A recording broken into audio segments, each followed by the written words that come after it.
Matagal ka na bang gumagamit na This is a portable mini USB lead night light. Sa madaling salita is USB lead.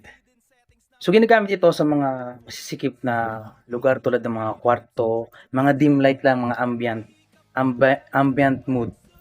Yan. So ito ay nasa 5 volts, 1 ampere and 1 watts lang po yung nakukonsumo nito ng kuryente. So napakatipid nito, hindi mo maramdaman. Yan. So pwede siyang gamitin sa kahit anong may USB-A na saksakan tulad ng charger ng cellphone, tulad nito. Yan. So saksak mo siya.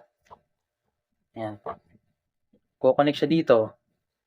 Or kung yung outlet nyo ay merong USB plug, so pwede mo siya ilagay dito. Yan. Basta magkasya lang siya. Yan. Pwede. Pwede rin siya sa mga power bank, kung may power bank kayo doon, dito. Kaya lang is wala akong power bank dito, dala ng misis ko. Yan. So pwede dito sa sa radio, sa Bluetooth na speaker. Yan.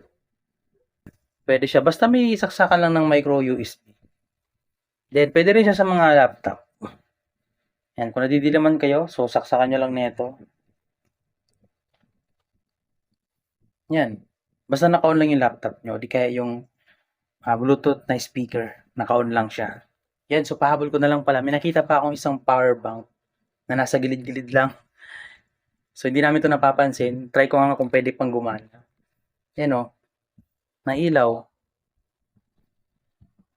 Yan, so try natin siya kung naka-off yung ilaw. Patayin natin yung ilaw sa kayong ring light. Yung ring light, ilaw.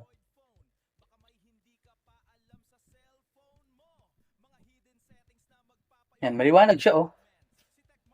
Pero dim lang yung kulay niya. At medyo dilaw. So mura lang to. Kung gusto nyo makabili ng ganito, lagay ko lang dyan sa screen o di kaya sa video description. So ano lang to. Murang-mura lang to. Mga 9 pesos lang to.